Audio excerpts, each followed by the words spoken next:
This program has been made possible by grants from Ireland's own restaurant and pub in Alexandria, 549-4535. The Irish Walk in Alexandria, the home of Irish imports, 548-0118.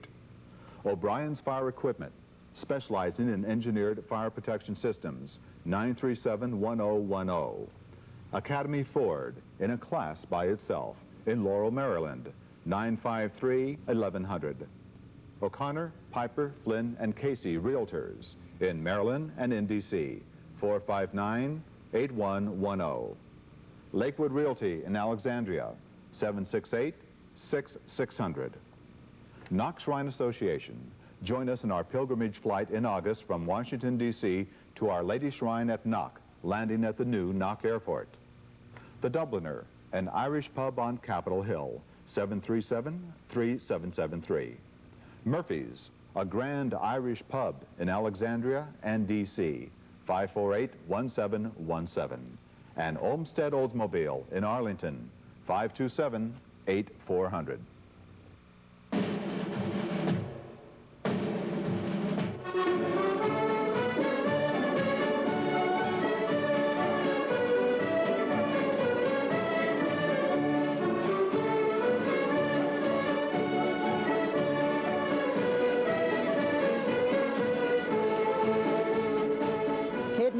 Rove Gutrana here, and good evening and welcome to the Irish Show.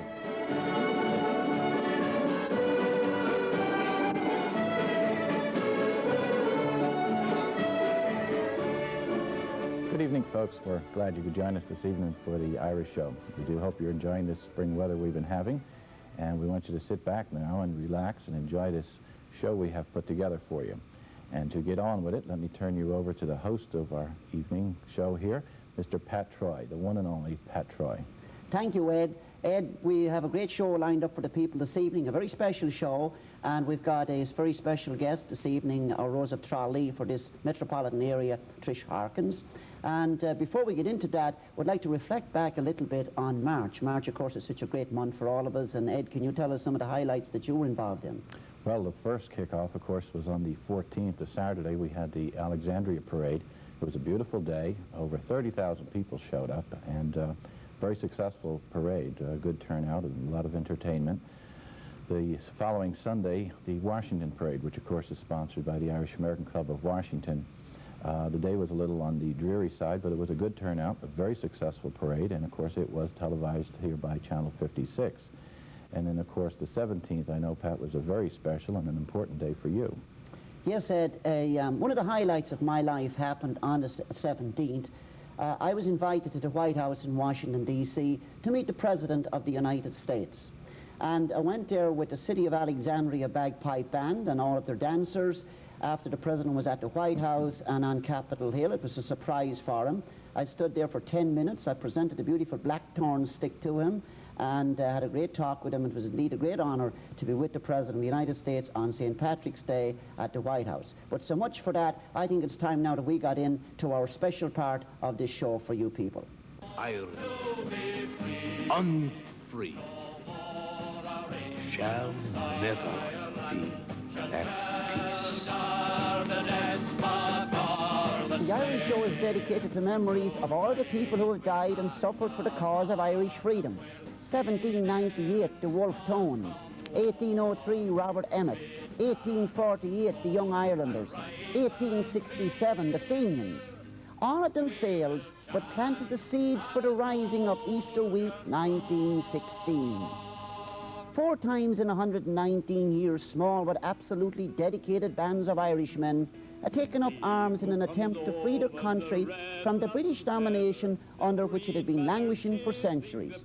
3 times they failed, but left a legend of martyrdom and a deep longing for freedom.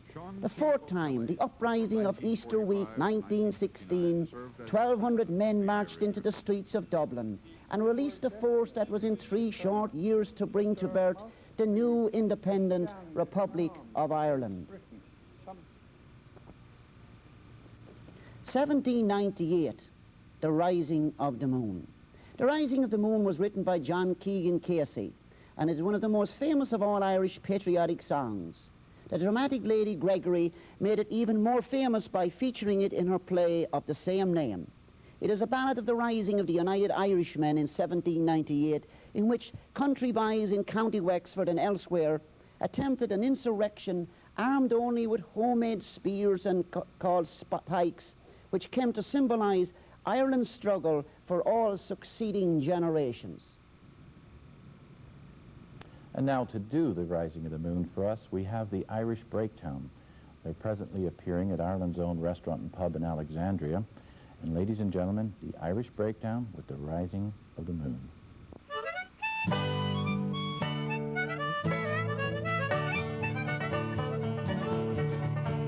Oh, then tell me, Sean O'Farrell, tell me why you hurry so. Hush, my fogle, hush and listen, and his cheeks were all aglow. I've orders from the captain, get you ready quick and soon. For the pikes must be together at the rising of the moon. At the rising of the moon, at the rising of the moon.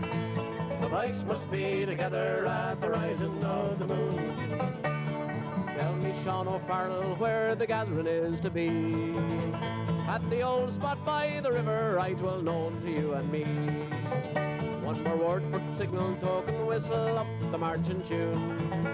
And your pike upon your shoulder at the rising of the moon. At the rising of the moon, at the rising of the moon. Your pike upon your shoulder at the rising of the moon.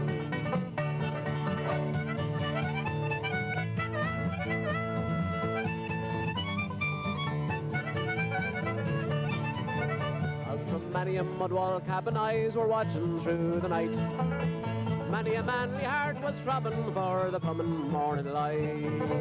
Murmurs passed along the valley like the banshee's lonely croon, and 1,000 blades were flashing at the rising of the moon. At the rising of the moon, at the rising of the moon. 1,000 blades were flashing at the rising of the moon. There beside that singing river a dark mass of men were seen. High above their shining weapons hung their own beloved green. Death to every foe and traitor forward strike the marching tune. And hurrah, me boys, for freedom, 'tis the rising of the moon. 'Tis the rising of the moon, 'tis the rising of the moon. Hurrah, me boys, for freedom, 'tis the rising of the moon. 'Tis the rising of the moon, 'tis the rising of the moon. Hurrah, me boys, for freedom, 'tis the rising of the moon.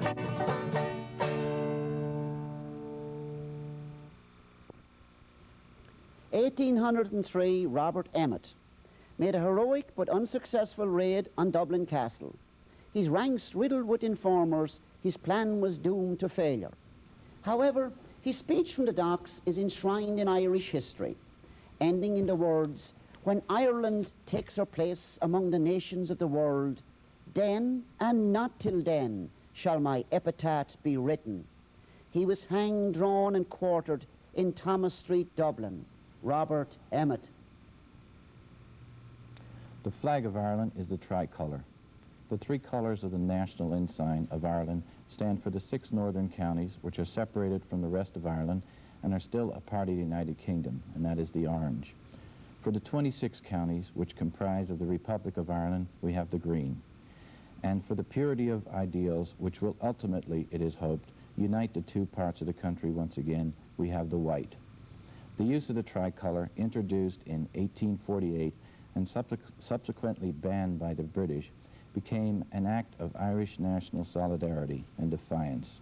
The flag was made the official emblem of the Irish Republic in 1921.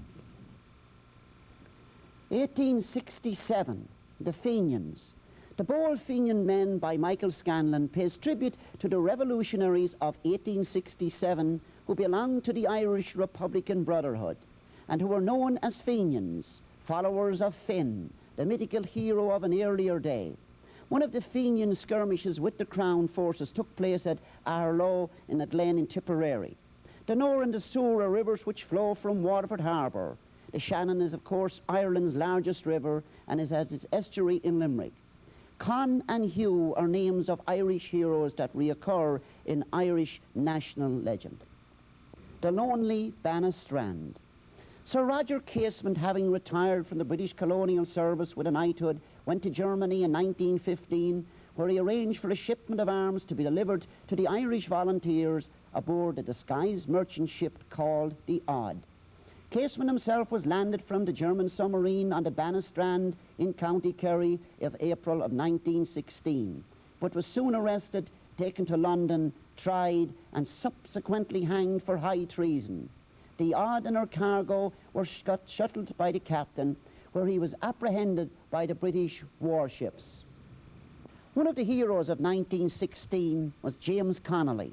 He was born in Edinburgh of Monaghan parents in 1870, self-educated in Scotland and America. He returned to Ireland to organise labour. His numerous papers and pamphlets urged the working class to become involved in the nationalist movement. At the Rising, he was in command of the entire Dublin's district and was in charge of the defence of the GPO. He was shot in the leg and arm. He continued to supervise the defence of the post office. He was executed while still suffering from the wounds he incurred during battle. And now to sing that lovely ballad of James Connolly, we have Pat Garvey from Murphy's.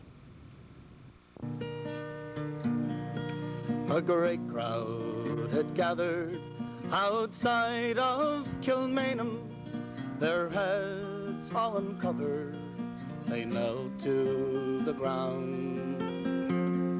For inside that grim prison lay a brave Irish soldier, his life for his country about to lie down. The black flag was hoisted, the cruel deed was over, gone was the man who loved Ireland so well.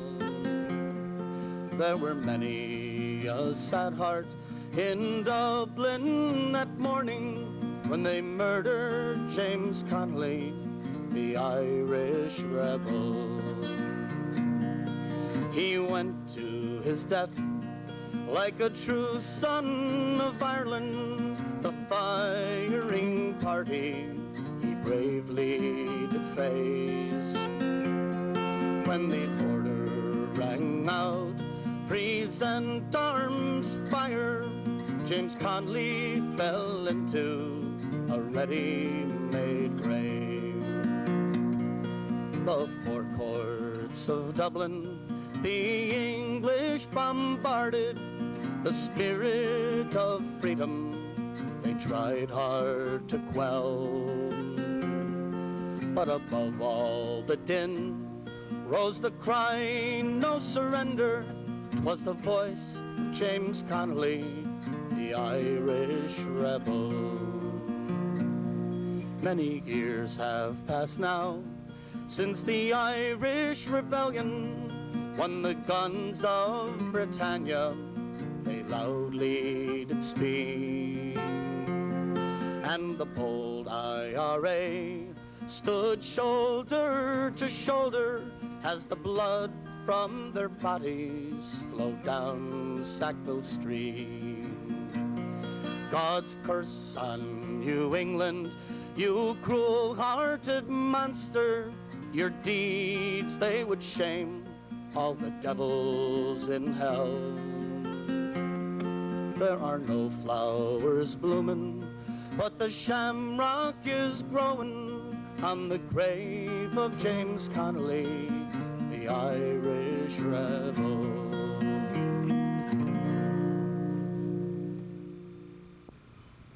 "1916, The Foggy Dew."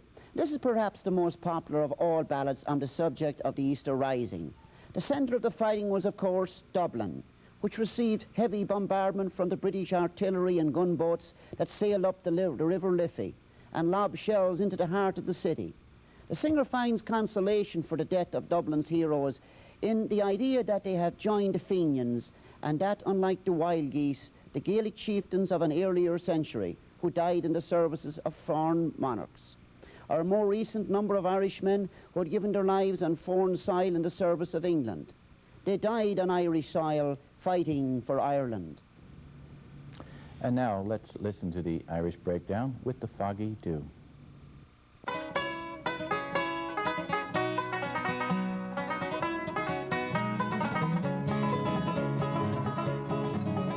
As down the glen one Easter morn to a city fair rode I, there armed lines of marching men in squadrons passed me by.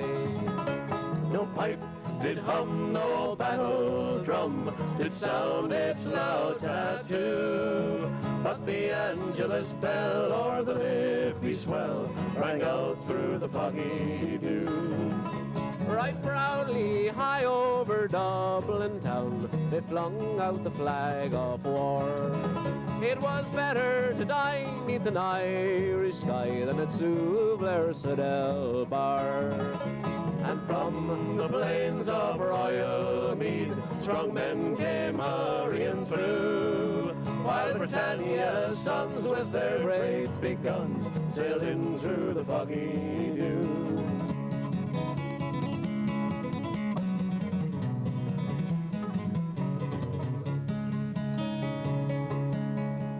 Oh, the night fell black and the rifles cracked, made perfidious Albion reel.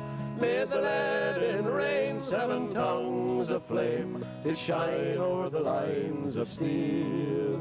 By each shining blade a prayer was said, that to Ireland their sons be true. And when morning broke, still the war flag shook out its foes in the foggy dew.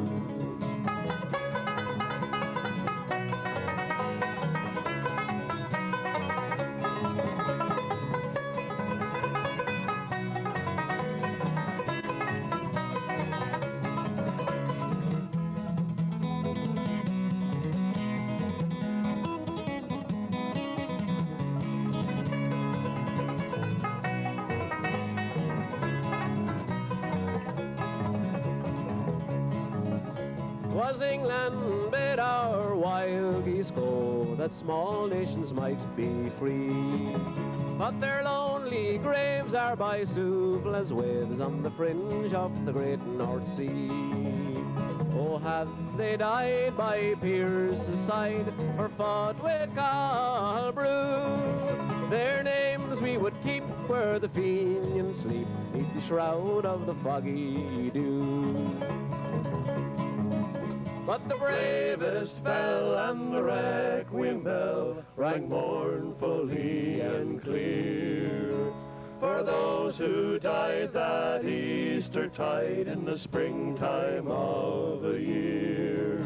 While the world did gaze in deep amaze at those fearless men but few, who bore the fight that freedom's light might shine through the foggy dew. Oh, the world did gaze in deep amaze at those fearless men but few, who bore the fight that freedom's light might shine through the foggy dew.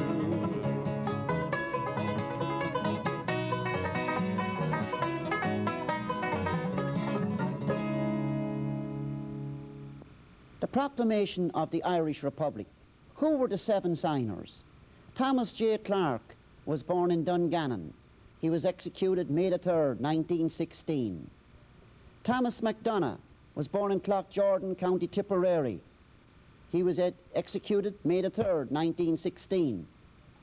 Joseph Mary Plunkett was born in Dublin. He faced the firing squad on May the 4th, 1916. Patrick Pearse, First President of Ireland and Commander-in-Chief of the Army of 1916, was born in Dublin.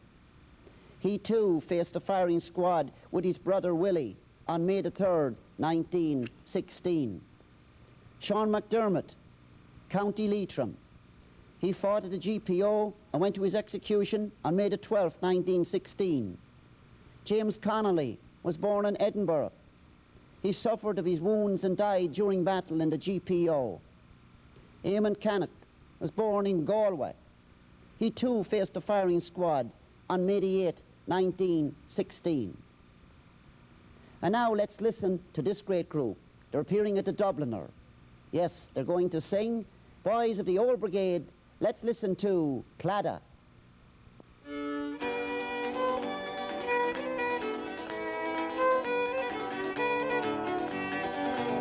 Oh, Father, why are you so sad on this fine Easter morn? When Irishmen are proud and glad of the land where they were born. Oh, son, I see a memory's view of a far-off distant day, when being just a lad like you, I joined the IRA. Where are the lads who stood with me when history was made? Oh, Granacree, I long to see the boys of the Old Brigade. From hill and farm, the call to arm was heard by one and all, and from the glen came brave young men to answer Ireland's call. It was long ago we faced our foe, the Old Brigade and me, and by my side they fought and they died that Ireland might be free. Where are the lads who stood with me when history was made? Oh, Granacree, I long to see the boys of the Old Brigade.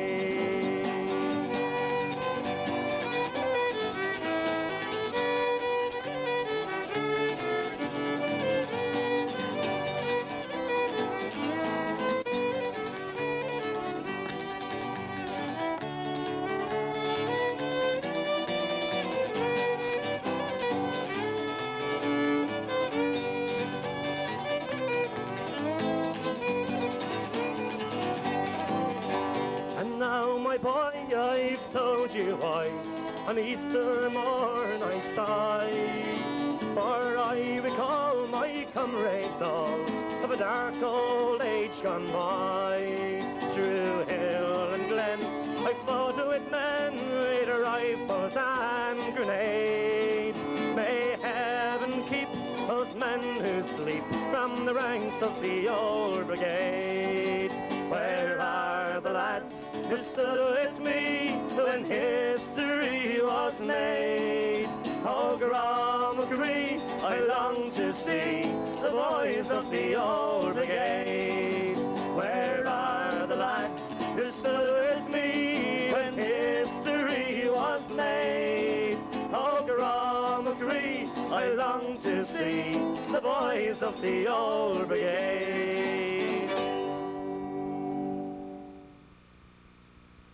Okay, and next we have a beautiful guest who represents a special event that takes place both here in Washington and in Ireland. And Pat, why don't you tell us about it?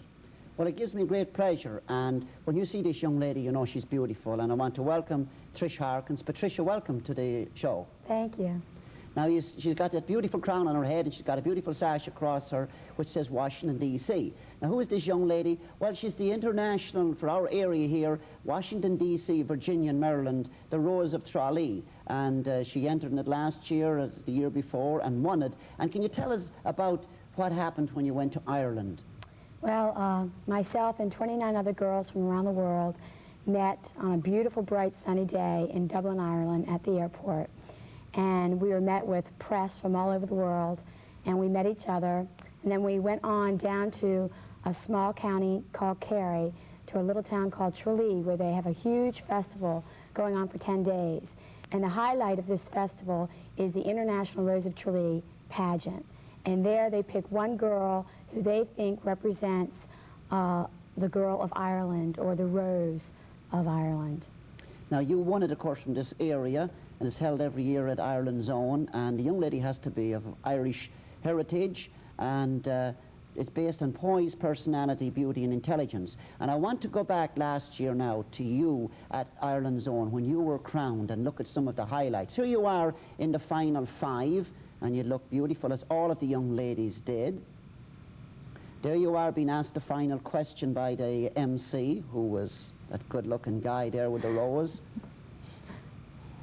Here you are with the judges, who judged the contest, sitting there. And here you are in your beautiful gown and flowers. And I want to say, Trish, that you have been a beautiful rose. And if people want to get into this, what do they do? Well, you've got to be between the ages of 18 and 26. Your 26th birthday cannot occur after August, which is the international contest in Ireland. And if you're interested, call Bernadette Troy at the Irish Walk in Old Town Alexandria. And that number is 5480118. Trish, you've been a beautiful rose. We'll be all looking forward to seeing you at the gala ball. And if any of the young ladies out there are watching this of Irish ancestry, they should contact us. And it was great having you on the show today. Thank you very much. Well, Trish has been a beautiful rose, and we're very proud of her, and we're looking forward to our 14th, which is coming up very shortly. But anyway, any of the people out there, we hope you've enjoyed this show, our special show. I want to thank my co-host, Ed O'Brien. I want to thank all of the groups, the Irish Breakdown, Clada, and Pat Garvey. Also to Frank and Peggy Herbert for the beautiful proclamation. To Trish Harkins, our beautiful Rose, for coming here today. And to all of our sponsors. This show could not be possible for all of them. To all of the staff out here at 56 who are just wonderful and the way they help and make this a great show. And also, I would like to thank Pat Cady. And to each and every one of you, and to wish all of you a very happy Easter. Slán Give Golair and peace. And remember, it's nice to be important, but it's much more important to be nice.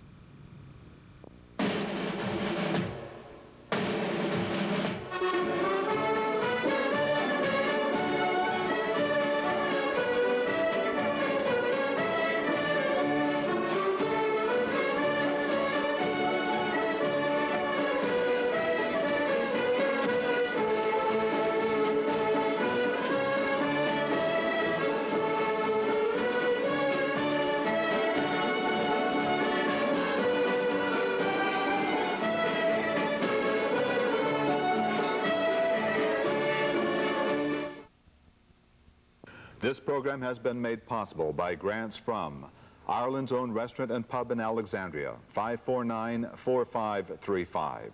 The Irish Walk in Alexandria, the home of Irish imports, 5480118.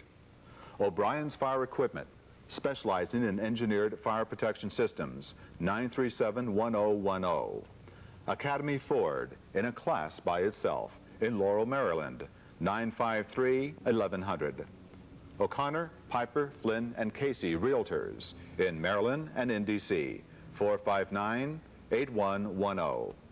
Lakewood Realty in Alexandria, 768-6600. Knox Shrine Association. Join us in our pilgrimage flight in August from Washington, D.C. to Our Lady Shrine at Knock, landing at the new Knock Airport. The Dubliner, an Irish pub on Capitol Hill, 737-3773. Murphy's, a grand Irish pub in Alexandria and D.C., 548-1717. And Olmsted Oldsmobile in Arlington, 527-8400.